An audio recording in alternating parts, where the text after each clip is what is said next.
Yes. Chapter third, circular flow of income and product. आय और उत्पाद का चक्रीय प्रवाह क्या होता है।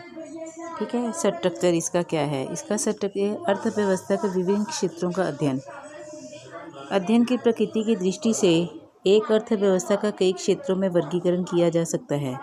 आय और उत्पाद के चक्रीय प्रवाह के दृष्टिकोण से अर्थव्यवस्था का प्राय निम्न क्षेत्रों में वर्गीकरण किया जाता है। फर्स्ट है उत्पादक क्षेत्र। ये क्षेत्र वस्तुओं और सेवाओं का उत्पादन करता है।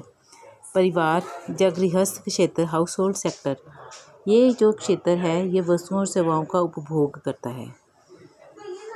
थर्ड, सरकारी क्षेत्र, गवर्नमेंट सेक्टर। ये क्षेत्र जो टैक्सेशन और सब्सिडी आदि से संबंधित कार्य करता है कि टैक्सेस लगाते हैं या फिर जो किसी को सहायता देनी है तो उसको सब्सिडी बोलते हैं, उससे रिलेटेड है। Rest of the world sector, शेष विश्व क्षेत्र, ये जो क्षेत्र है निर्यात और आयात करता है। और जो फाइनेंशियल सेक्टर है ये क्षेत्र मुद्रा उधार देता तथा जमा करता है। ये 5 सेक्टर हैं जो इंटर रिलेटेड हैं। Meaning and causes of circular flow of income and product. आय और उत्पाद के चक्रीय प्रवाह से अभिप्राय अर्थव्यवस्था के विभिन्न क्षेत्रों में मौद्रिक आय के प्रवाह और या वस्तुओं और सेवाओं के चक्रीय प्रवाह के रूप से है। ठीक है, इस प्रवाह का ना कोई आरंभ होता है ना कोई अंत होता है। ये एक चक्र है जो निरंतर चलता रहता है, इसलिए इसे चक्रीय प्रवाह कहते हैं।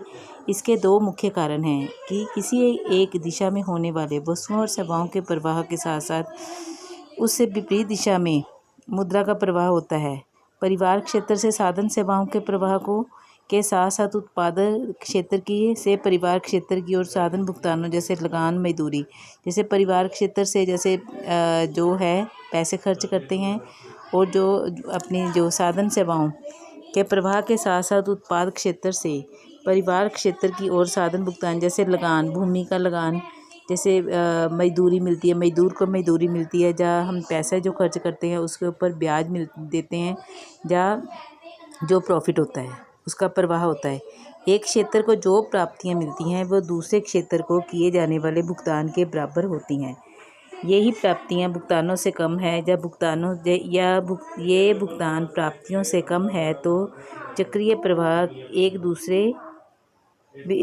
किसी एक अथवा दूसरे बिंदु पर अवश्य रुक जाएगा। अर्थव्यवस्था के विभिन्न क्षेत्रों में मौद्रिक आय या वस्तुओं और सेवाओं का प्रवाह इसलिए होता है क्योंकि एक क्षेत्र दूसरे क्षेत्र पर डिपेंडेंट होता है।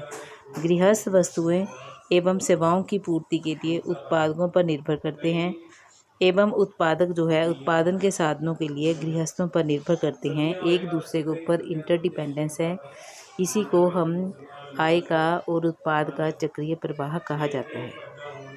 अर्थव्यवस्था के विभिन्न क्षेत्रों में पाई जाने वाली परस्पर निर्भरता का अध्ययन इसलिए किया जाता है क्योंकि ये अर्थव्यवस्था में पाए जाने वाले समष्टि आर्थिक चरों के स्तर जैसे उत्पादन के स्तर, उपभोग, निवेश इत्यादि के स्तर को समझने में सहायक होते हैं। Circular flow of income and product.